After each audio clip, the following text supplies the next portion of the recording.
UP TGT, PGT, GIC और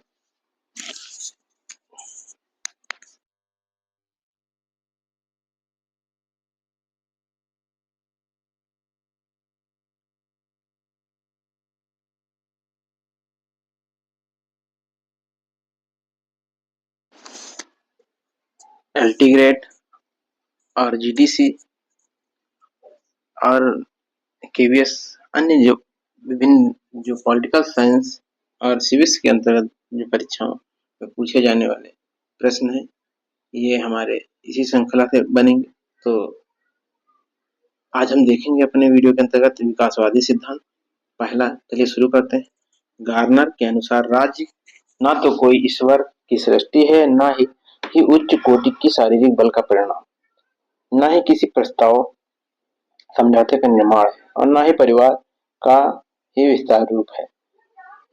राज्य केवल कोई कृत्रिम यांत्रिक निर्माण भी नहीं, यह तो ऐतिहासिक क्रमिक विकास का परिणाम और यह संगठन है। राज्य की उत्पत्ति के संबंध में अभी तक जितने दृष्टिकोण दिए गए वे कल्पना पर आधारित हैं। 1859 में चार्ल्स डार्विन की पुस्तक ओरिजिन ऑफ स्पीसीज में अनेक तथ्यों और प्रमाणों के आधार पर इस सृष्टि के जैविक विकास बायोलॉजिकल एवोल्यूशन के सिद्धांत का प्रतिपादन किया गया। प्रोफेसर मैक्सी के अनुसार डार्विन के विकासवाद इस सिद्धांत का प्रभाव शीघ्र राजनीतिक दर्शन के क्षेत्र में भी अनुभव किया गया।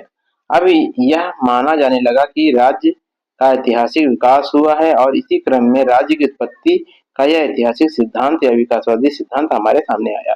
नेक्स्ट देखिए, इस सिद्धांत का तात्पर्य बताते हुए बर्गेस ने लिखा है कि राज्य इतिहास का निर्माण है, जिसका तात्पर्य यह है कि मानव समाज के क्रमिक और निरंतर विकास का परिणाम है, जो बहुत ही निकृष्ट कोटि की अपूर्णता से प्रारंभ होकर भद्दे लेकिन सतत उन्नतिशील अभिव्यक्ति के रूप में होता हुआ मनुष्य के पूर्ण और सार्वभौमिक संगठन की ओर बढ़ता रहा है। समनर एवं कैंजर ने ठीक ही लिखा है। क्या लिखा है उन्होंने? यह कहना कि राज्य किस समय सबसे पहले दिखाई दिया उसी प्रकार असंभव है, जिस प्रकार यह कहना कि कब नैतिक नियम कानून बने या बच्चा कब युवक कब एक पौड़ बना। लिकॉफ के अनुसार राज्य का उद्गम एक क्रमिक विकास के आधार पर हुआ। इसका इतिहास मानव जाति के ज्ञात तथा अज्ञात काल तक फैला हुआ है। राज्य के विकास के क्रम में निम्नलिखित कारकों ने समय समय पर योग दिया है। इस बात पर लगभग सभी सहमत हैं। कौन कौन से हैं देखिए जरा। सामाजिक प्रेरणा, सोशल इंस्टिंक्ट, रक्त संबंध, किनशिप, धर्म, रिलीजन, शक्ति, फोर्स, आर्थिक गतिविधियां, इकोनॉमिक एक्टिविटीज, राजनीतिक चेतना, पॉलिटिकल कॉन्शियसनेस, राजनीतिक चेतना। सामाजिक प्रेरणा, राज्य के विकास में संभवतः सर्वाधिक महत्व का तत्व सामाजिक प्रेरणा है।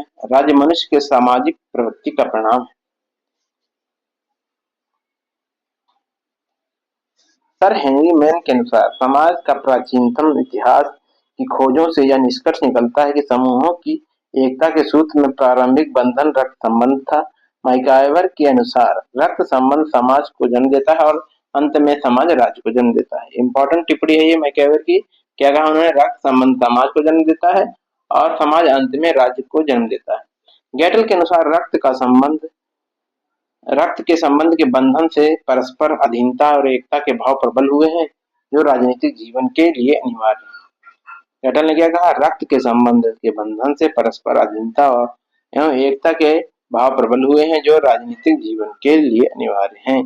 धर्म, देखिए गेटल ने तो रक्त संबंध तथा धर्म को एक ही वस्तु के दो रूप बताया, साथ ही समूह की एकता की पृष्ठभूमि में धार्मिक स्वीकृति को स्वीकार किया है। गिलक्राइस्ट के अनुसार परिवार उतना ही धार्मिक संघ था जितना प्राकृतिक संघ। विल्सन ने रक्त संबंध को धर्म का ही रूप बताया। विल्सन ने रक्त संबंध को धर्म का ही एक रूप बताया है। धर्म वह रक्त संबंध और उसकी एकता का प्रतीक मानता है। शक्ति देखिए, फ्रंज न्यूमैन के अनुसार इतिहास में कोई भी समाज राजनीतिक शक्ति के बिना नहीं रहा। यह उदारवाद के संबंध में, मुक्त समाज के संबंध में भी उतना ही सही है जितना कि हस्तक्षेपकारी राज्य के संबंध में। जैक्स के अनुसार जन समाज या राजनीतिक समाज का परिवर्तन शांतिपूर्ण उपायों से नहीं हुआ, यह परिवर्तन युद्ध द्वारा हुआ। अब नेक्स्ट देखिए, मैकाइवर, शक्ति को राज्य की उत्पत्ति का एकमात्र आधार न मानते हुए भी यह स्वीकार करते हैं कि राज्य का उदय शक्ति के द्वारा नहीं हुआ, तथापि राज्य शक्ति ने राज्य के विस्तार में महत्वपूर्ण भाग लिया। ये किसने कहा है? मैकाइवर ने कहा है। आर्थिक गतिविधियां देखिए किस प्रकार उत्तरदायी है राज्य के लिए। कार्ल मार्क्स का यह कथन है काफी हद तक सही है कि मानव जाति का इतिहास आर्थिक गतिविधियों का इतिहास है। क्या कहा कार्ल मार्क्स ने? मानव जाति का इतिहास आर्थिक गतिविधियों का इतिहास है। मनुष्य की आर्थिक गतिविधियों के आधार पर प्रारंभिक समाज को तीन प्रकार से क्रमशः विकास में रखा जाता है: शिकारी, पशुपालन और कृषि। कौन कौन से? शिकारी, पशुपालन और कृषि।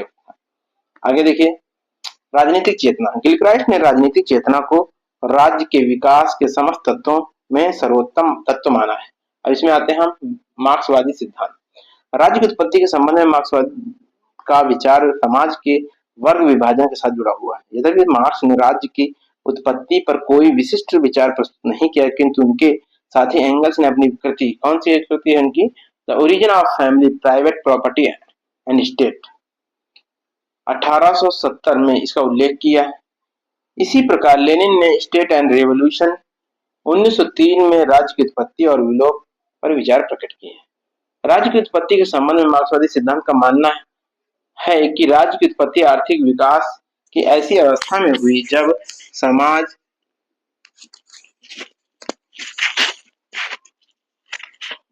समाज वर्ग विभाजित हो गया। राज्य वर्ग आधिपत्य का यंत्र है।